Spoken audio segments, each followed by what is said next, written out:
Hello students, आज की video में हम आपसे जनरल एंट्री कॉन्सेप्ट पे बात कर रहे हैं। दिया हुआ है पास जनरल एंट्रीज। 2 मार्च को ट्रांजेक्शन दिया हुआ है purchased an iron safe for ₹1 lakh for business and payment made by cheque से पेमेंट हुआ है, पैसा बैंक से जाएगा। 3 को दिए हुए हैं purchase filing cabinet, office use के लिए खरीदे 40,000 के और उस पर ₹200 कार्टेज का भी पेमेंट हुआ है। और आपको बता दूं कि किसी भी एसेट्स को एक्वायर करते समय जो उसके इंस्टॉलेशन पे जो भी खर्चे होते हैं, मतलब जब तक उसके यूज के लायक ना हो जाए, उस पे जो भी खर्चे किए जाते हैं वो उसके खर्चे, उसकी कॉस्ट माने जाते हैं। 4 को दिए हुए हैं कंप्यूटर परचेज किया राधा किशन एंड कंपनी से 80,000 का, क्रेडिट पे परचेज किया है, पैसा फ्यूचर में दिया जाएगा। 5 को दिए हैं purchase an electric fan for ₹20,000। 6 को बोले हैं purchase a house for the business 1.5 lakh का और पेमेंट हमने चेक से किया है। 7 को बोले हैं पोस्ट कार्ड परचेज किया 250 का, एनवलप परचेज किए 500 और स्टाम्प्स हमने 1000 के परचेज किए हैं, जो क्या होंगे, पोस्टल होंगे। 8 को परचेज किया ऑफिस स्टेशनरी 4000 की। 15 को चैरिटी के लिए पेमेंट हो रहे हैं आपके 2000 कैश एंड 4000 गुड्स पेमेंट हो रहे हैं। 20 को दिए हुए हैं हॉर्स खरीदा है 6 मार्च को, जिससे खरीदा गया था वो डाइड हो गया है और उसके कैरकेस को सोल्ड आउट करके 10,000 रुपीज रियलाइज हो रहे हैं। 25 को दिए हुए हैं sold house hold furniture for ₹1 lakh और उससे जो पैसा मिला है उसको बिजनेस में इन्वेस्ट कर दिया गया है। 31 मार्च को दिए हुए हैं paid to landlord by cheque 1,20,000 for rent और उसका 1/3 पार्ट बिल्डिंग हम प्रोप्राइटर अपने रेसिडेंशियल यूज में यूज कर रहे हैं। तो स्टार्ट करेंगे। सबसे पहले हमको बनाना होगा प्रोफॉर्मा, जो आपको पता है डेट, पर्टिकुलर्स, LF, अमाउंट और हमने सबसे ऊपर लिख दिया जर्नल एंट्रीज। किसकी बुक से बना रहे हैं मेंशन नहीं है, अगर मेंशन होता तो हम लिखते journal entries in the books of जो भी नाम दिया हो। तो स्टार्ट करते हैं। सबसे पहला ट्रांजेक्शन 2 मार्च को लिखा था iron safe purchase and payment made by cheque. तो आयरन सेफ आएगा और रूल कहता है डेबिट व्हाट कम्स इन, मैंने लिखा आयरन सेफ अकाउंट DR और क्योंकि पैसा चेक के थ्रू दिया जा रहा है तो पैसा बैंक से जाएगा, तो टू बैंक अकाउंट ₹1 लाख और नरेशन में हमने लिख दिया आयरन सेफ परचेज्ड। 3 मार्च को बोले हैं कैबिनेट खरीदा है पैसे और उसके ₹200 के कार्टेज पे खर्च हुए हैं, उसको लाने ले जाने पे खर्च हुए हैं, उसकी ढुलाई पे खर्च हुए हैं, जो उसकी कॉस्ट होगी और टोटल अमाउंट 40,000 एंड 200 ऐड करके 40,200 से उसकी कॉस्टिंग से हम एंट्री करेंगे। कैबिनेट आएगा फिलिंग कैबिनेट और हमारी एंट्री होगी कैबिनेट अकाउंट DR, क्योंकि डेबिट व्हाट कम्स इन और हमारे पास से पैसे जा रहे हैं तो हमने टू कैश अकाउंट को क्रेडिट साइड में 40,200 से रिकॉर्ड कर लिया और हमारी नरेशन हो जाएगी filing cabinet purchased and cartage paid on it. 4 को बोला हुआ है कंप्यूटर खरीदा है राधा किशन एंड कंपनी से 80,000 वैल्यू का, क्रेडिट परचेज किया है तो आप ना कैश परचेज करो या क्रेडिट परचेज करो, दोनों कंडीशन में गुड्स तो आता ही आता है। तो यहाँ कंप्यूटर खरीदा है तो कंप्यूटर आएगा और रूल कहता है डेबिट व्हाट कम्स इन, मैंने लिखा कंप्यूटर अकाउंट DR। क्योंकि क्रेडिट परचेज किया है, पैसे नहीं जा रहे हैं तो हमको बताना होगा ये कंप्यूटर किसने दिया, हु इज द गिवर और रूल कहता है debit the receiver and credit the giver. तो हमने लिखा टू राधा किशन और वैल्यू है हमारी 80,000 से और हमारी नरेशन होगी computer purchased from Radha Kishan company. क्योंकि क्वेश्चन अभी भी कंटिन्यू कर रहे हैं तो हमारे टोटल ट्रांजेक्शन जो अब तक के हो गए हैं वो हो गए 2,20,200 के, जिसे हम CF के नाम से रिकॉर्ड करेंगे और नेक्स्ट पेज की बिगनिंग डेट पे हम B/F ब्रॉड फॉरवर्ड लिखेंगे 2,20,200। 5 मार्च को मेंशन है कि इलेक्ट्रिक फैन खरीदा है 20,000 का। तो इलेक्ट्रिक फैन जब हम खरीदेंगे तो इलेक्ट्रिक फैन आएंगे और हमारे पास से पैसे जाएंगे, क्योंकि रूल कहता है डेबिट व्हाट कम्स इन, मैंने लिखा electric fan account DR to cash account ₹20,000 और हमारी नरेशन होगी electric fan purchased. Next transaction देखते हैं तो दिया हुआ है 6 को हॉर्स परचेज किया है 1,50,000 और उसका पेमेंट जो हो रहा है वो चेक के थ्रू हो रहा है। तो हॉर्स खरीदा, हॉर्स आएगा जिसे लाइव स्टॉक में मैं कॉल करते हैं, तो लाइव स्टॉक बढ़ेगा। हमने लिखा लाइव स्टॉक अकाउंट डीआर, और क्योंकि पेमेंट चेक से हो रहा है तो पैसे बैंक से जाएंगे, तो मैंने लिखा टू बैंक अकाउंट 1,50,000 और नरेशन में लिख रहे हैं horse purchase and payment made by check.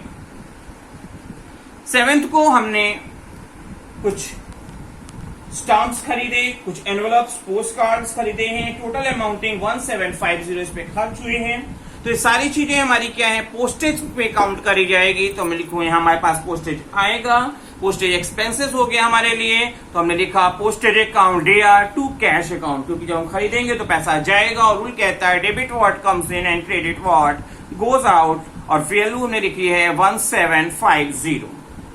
Narration लिख लेंगे ब्रैकेट में post cards, envelope and stamps purchase.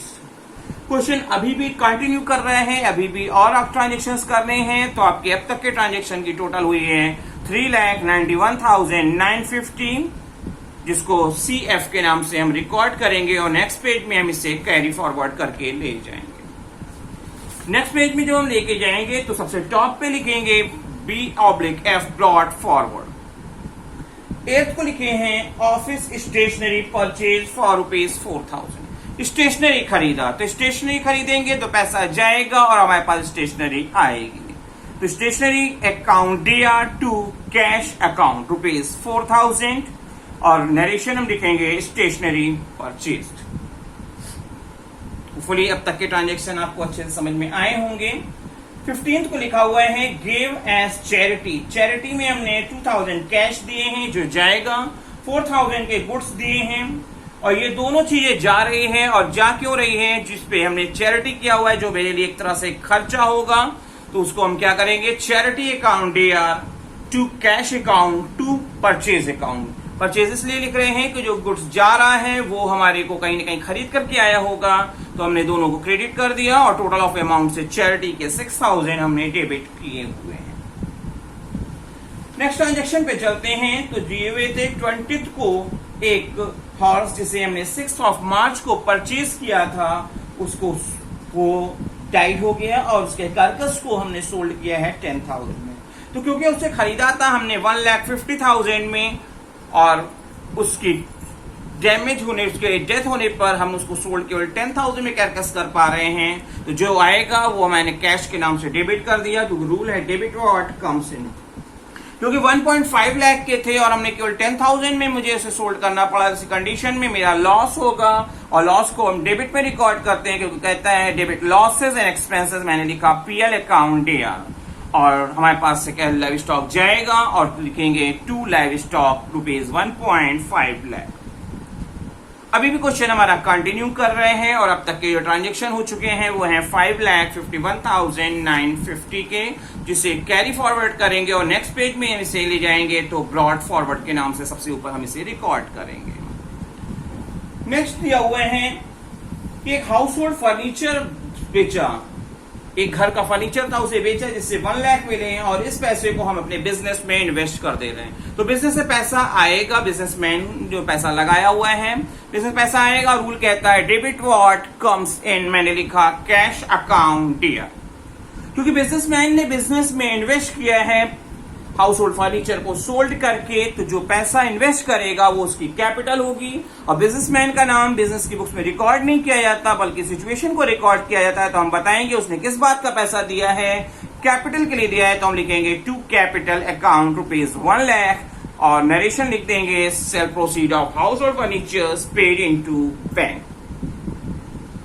आइए सबसे लास्ट में क्वेश्चन में मेंशन था कि 1,20,000 रेंट के पेमेंट किए जा रहे हैं चेक के थ्रू, 1,20,000 जिसका 1/3 पार्ट इस पूरी रेंट जिसका रेंट हम दे रहे हैं 1/3 पार्ट हमारे प्रोप्राइटर अपने रेसिडेंशियल यूज में यूज कर रहे हैं। तो ऐसी कंडीशन में 1/3 आपकी फर्म की ड्राइंग्स होगी और 2/3 हमारे बिजनेस ऑर्गेनाइजेशन के लिए खर्चा होगा और खर्चों को हमको क्या करना चाहिए, डेबिट में रिकॉर्ड करना चाहिए, क्योंकि रूल कहता है डेबिट लॉसेज एक्सपेंसेस। हमने लिखा रेंट अकाउंट डीआर 1,20,000 का 2/3 पार्ट 80,000 से, क्योंकि 1/3 पार्ट हमारे प्रोप्राइटर अपने पर्सनल यूज में ले रहे हैं, रेजिडेंशियल यूज में ले रहे हैं, तो ये माना जाएगा कि उन्होंने पाया, उनका नाम हम रिकॉर्ड कर नहीं सकते, बल्कि सिचुएशन को रिकॉर्ड करना पड़ेगा। तो मुझे क्या रिकॉर्ड करना होगा? ड्राइंग्स, क्योंकि पर्सनल यूजेस ड्राइंग्स कही जाती है। हमने लिखा ड्राइंग्स अकाउंट DR 1/3 ऑफ 1,20,000 आएगा 40,000।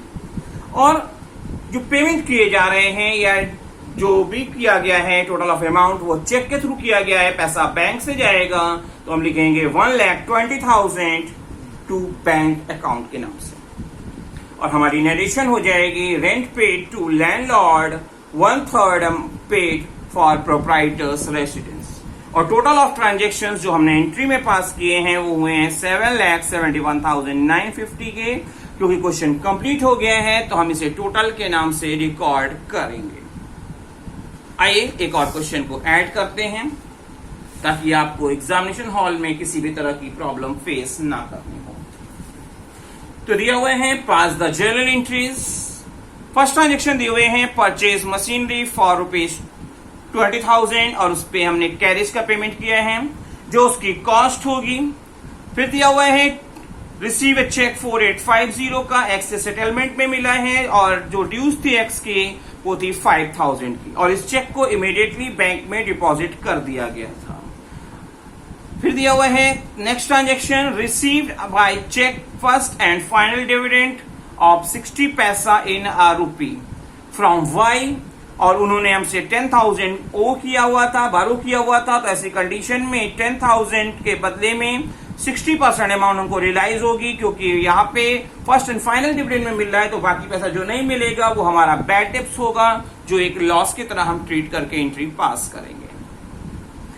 नेक्स्ट ट्रांजेक्शन में दिया हुआ है sold goods to Z for ₹10,000 जिसपे हमको 10% ट्रेड डिस्काउंट बोली गई है। तो ट्रेड डिस्काउंट तो पहले ही एडजस्ट कर दी जाती है। और next day a check was received from him after deducting 5% cash discount. 5% discount allow करके हमको रेस्ट ऑफ पेमेंट में से 5% एडजस्ट करने के बाद चेक रिसीव हो गई है। क्योंकि कुछ लिखा नहीं है तो मान के चलेंगे कि उसी दिन हमने बैंक में जमा कर दिया होगा जिससे हमारा बैंक बैलेंस बढ़ेगा। और द लास्ट ट्रांजेक्शन जो दिया हुआ है गुड्स कॉस्टिंग ₹20,000 सोल्ड किए हैं हमने मनोज को जिसकी हमको 20% प्रॉफिट लेके करना है और उसके बाद बोला हुआ है जो 20% प्रॉफिट ऐड करने के बाद 10% ट्रेड डिस्काउंट हमको एडजस्ट करना है। क्योंकि ट्रेड डिस्काउंट रिकॉर्ड नहीं की जाती बल्कि एडजस्ट कर दी जाती है। तो एडजस्ट करने के बाद जो फिगर आएगी उससे हम एंट्री को पास करेंगे। तो आइए सबसे पहले हमको बनाना होगा प्रोफार्मा और हमें प्रोफार्मा पता है आपको डेट पर्टिकुलर्स LF अमाउंट और ऊपर हम लिख देंगे जर्नल एंट्रीज क्योंकि बुक्स किसकी बुक से बना रहे हैं पता नहीं है तो मैंने ऐसे ही लिख दिया। फर्स्ट ट्रांजेक्शन करेंगे हमने मशीनरी खरीदी और उस पे ₹200 कैरेज के पेमेंट किए तो वो उसकी कॉस्ट होगी क्योंकि आपको पता है किसी भी एसेट्स को जब हम एक्वायर करते हैं और जब तक वो उसके यूज के लायक नहीं हो जाती तब तक के जो खर्चे होते हैं वो उसकी कॉस्टिंग होती है। तो उसके कैरेज पे जो खर्चे किए गए होंगे वो उसकी कॉस्ट होगी। मशीनरी आएगी और रूल कहता है डेबिट व्हाट कम्स इन। मैंने लिखा मशीनरी अकाउंट DR 20,000 और 200 कैरेज के टोटल 20,200 से। क्योंकि हम पेमेंट खरीद रहे हैं तो पैसा दे रहे हैं, कैरेज का पेमेंट कर रहे हैं, पैसा जा रहा है और रूल कहता है debit what comes in and credit what goes out to cash account 20,200 से। और हमारी नरेशन हो जाएगी machinery purchased and carriage paid. Next transaction निकाल दिया हुआ है कि एक्स से चेक मिल रही है 5,000 के सेटलमेंट में 4850 की। ये फर्स्ट फाइनली मिली हुई है तो ऐसी कंडीशन में क्योंकि 5,000 के बदले में 4850 की चेक मिली है तो 4850 से हमारा बैंक बैलेंस बढ़ेगा जिसे हमने बैंक अकाउंट डेबिट के नाम से रिकॉर्ड कर लिया है। क्योंकि फुल सेटलमेंट में मिल रहा है और कम पैसा मिल रहा है तो वो मेरे लिए लॉस होगा जिसे हम डिस्काउंट के नाम से रिकॉर्ड करेंगे। क्योंकि रूल कहता है डेबिट लॉसेज एक्सपेंसेस मैंने लिखा discount account DR difference figure 150 और ये पैसे हमको चेक के थ्रू या जो हमको लॉस हो रहा है किसकी वजह से हो रहा है, गिवर कौन है, एक्स इज द गिवर और रूल कहता है debit the receiver and credit the giver. तो मैंने लिखा 2x। टोटल अकाउंट जो सेटल हुआ है वो 5,000 का हुआ है। नरेशन आपको फुली आती है। क्योंकि ट्रांजेक्शन अभी कंटिन्यू करेंगे तो मैंने ट्रांजेक्शन जो भी अभी तक किए हैं उसका टोटल किया और जिसे सीएफ के नाम से 25,200 हमने सीएफ रिकॉर्ड कर दिया है, जिसको नेक्स्ट पेज में हम सबसे टॉप पे लिखेंगे ब्रॉड फॉरवर्ड। नेक्स्ट ट्रांजेक्शन दिया हुआ है कि वाई जिन्होंने मुझे से 10,000 बारो किया था, वो उनसे फर्स्ट एंड फाइनल में पेमेंट में हमको 6,000 रियलाइज हो रहे हैं। 6,000 कैसे आया? क्योंकि बोला था कि 1 रुपीज के अगेंस्ट में 60 पैसे रियलाइज हो रहे थे, 60% रियलाइज हो रहे हैं, चेक से रियलाइज हो रहे हैं, तो पैसा बैंक में आएगा तो हमारा बैंक बैलेंस बढ़ेगा और हमने लिखा बैंक अकाउंट डेयर 10,000 का 60% होगा 6,000। क्योंकि फर्स्ट एंड फाइनली पेमेंट में मिला है तो ऐसी कंडीशन में जो नहीं मिला वो मेरा बैड डेब्ट्स होगा। बैड डेब्ट्स लॉस होता है, क्योंकि बैड डेब्ट्स का मतलब ही होता है ऐसा पैसा जिसके फ्यूचर में रियलाइज होने के कोई चांसेस ना, उसे बैड डेब्ट्स कहते हैं, लॉस है। डेबिट पे रिकॉर्ड करेंगे क्योंकि रूल कहता है डेबिट लॉसेस एंड एक्सपेंसेस। हमने लिखा बैड डेब्ट्स अकाउंट डेयर 4,000 से। और ये जो लॉस हुआ है, ये जो पैसे आपको मिले हैं, गिवर कौन है? वाई इज द गिवर और रूल कहता है debit the receiver and credit the giver. हमने लिखा टू वाई और हमारी नरेशन हो जाएगी वाई बिकेम इंसॉल्वेंट एंड 60 पैसा receive from his state. Next transaction को देखते हैं तो क्वेश्चन में दिया हुआ था फोर्थ ट्रांजेक्शन में कि जेट्स ने को गुड्स सोल्ड किया 10,000 का, जिसपे 20% ट्रेड डिस्काउंट कही गई थी। क्योंकि ट्रेड डिस्काउंट हम एडजस्ट कर देते हैं, उसको रिकॉर्ड नहीं करते, तो 10,000 का 20% होगा 2,000। एडजस्ट करके हमने क्या करेंगे? एंट्री पास करेंगे। पेमेंट सेम डे हो नहीं रहा है तो आज की डेट में जब भी हम करेंगे ट्रांजेक्शन उस डेट को हमारा क्रेडिट ट्रांजेक्शन होगा, क्योंकि क्वेश्चन में कहीं पे भी कैश वर्ड का यूज नहीं किया गया है। तो फर्स्ट ट्रांजेक्शन जो हम करेंगे वो लिखेंगे जेड पा रहे हैं, Z is the receiver, debit the receiver concept से जेड को डेबिट करेंगे और हमारे पास से गुड्स जाएंगे तो हम लिखेंगे टू सेल्स अकाउंट, क्योंकि रूल कहता है debit what comes in and credit what goes out और हमारी एंट्री हो जाएगी 8,000 रुपीज। अभी भी क्वेश्चन कंटिन्यू कर रहा है तो हमने सीएफ अमाउंट दिखाई है 43,200। नेक्स्ट डे जब हमको पेमेंट मिला है, हमने जो गुड्स सोल्ड किया था उसका पेमेंट आफ्टर एडजस्टिंग 5% डिस्काउंट पे मिल रहा है, जिसका चेक से पेमेंट मिल रहा है तो हमने लिखा बैंक अकाउंट दिया। फिगर बाद में फिल कर लेंगे, क्योंकि 5% डिस्काउंट अलाउ करने के बाद मिल रहा है तो तब ऐसा हमको कम मिलेगा, जो मेरा लॉस होगा तो हम डिस्काउंट को भी डेबिट करेंगे, डिस्काउंट अकाउंट डेबिट के नाम से। और ये चेक जो मिल रही है वो देने वाला कौन है? Z, Z is the giver और रूल कहता है debit the receiver and credit the giver. Z के सामने हमने 8,000 लिखा क्योंकि 8,000 के ड्यूज थे, 5% डिस्काउंट हो जाएगा, 8,000 का 5% 400 रुपीज लॉस में दिखा दिया हमने। और रेस्ट ऑफ अमाउंट हमारी 7600 की चेक हमको रिसीव होगी, जो बैंक के सामने हम रिकॉर्ड करेंगे और हमारी नरेशन हो जाएगी cheque received from Z and 5% discount allowed. सबसे लास्ट में क्वेश्चन हमको करना है, दिया हुआ है goods sold to Manoj. 20,000 costing बताई थी, जिसपे 20% प्रॉफिट ऐड करके हमारी इनवाइस प्राइस डिक्लेयर हो रही है। तो 20,000 का 20% होगा आपका 4,000। सेलिंग प्राइस हमारी होनी चाहिए 24,000, बट क्वेश्चन में मेंशन है 10% ट्रेड डिस्काउंट दी जा रही है। ट्रेड डिस्काउंट हम रिकॉर्ड नहीं करते बल्कि एडजस्ट कर लेते हैं, तो 24,000 में से 10% हम माइनस करेंगे और हमारी फिगर आएगी 21,600, जिससे हम एंट्री को पास करेंगे। कहीं पे लिखा नहीं है कि पैसा पेमेंट हो रहा है, कैश सेल है, ऐसा कुछ नहीं लिखा है, तो ये मान के चलेंगे ये क्रेडिट सेल है, क्योंकि सेल्स लिखा है, मनोज का नाम लिखा है, कैश वर्ड का यूज नहीं है। तो ऐसी कंडीशन में ट्रांजेक्शन हमारे क्रेडिट माने जाएंगे। तो ऐसे गुड्स को पाएंगे कौन? मनोज पाएंगे और हमारे पास से गुड्स जाएगा। मनोज रिसीवर है और रूल कहता है डेबिट द रिसीवर, तो हम लिखेंगे मनोज डेबिट 21,600 से। फिर क्या होगा? गुड्स क्योंकि जा रहा है, सेल होके जा रहा है और रूल कहता है debit what comes in and credit what goes out to sales account 21,600 से। और हम नरेशन लिखेंगे goods sold to Manoj at a profit of 20% after adjusting 10% trade discount. Total transaction जो अब हमारे हो गए हैं 72,800 के, क्योंकि क्वेश्चन कंप्लीटेड है। ऐसी कंडीशन में हमने लिख दिया टोटल और होपफुली आपको सारे ट्रांजेक्शन जनरल एंट्री के जो बताए गए हैं वो अच्छे से समझ में आएंगे और आप उनकी ज्यादा से ज्यादा घर पे प्रैक्टिस करने की कोशिश करेंगे।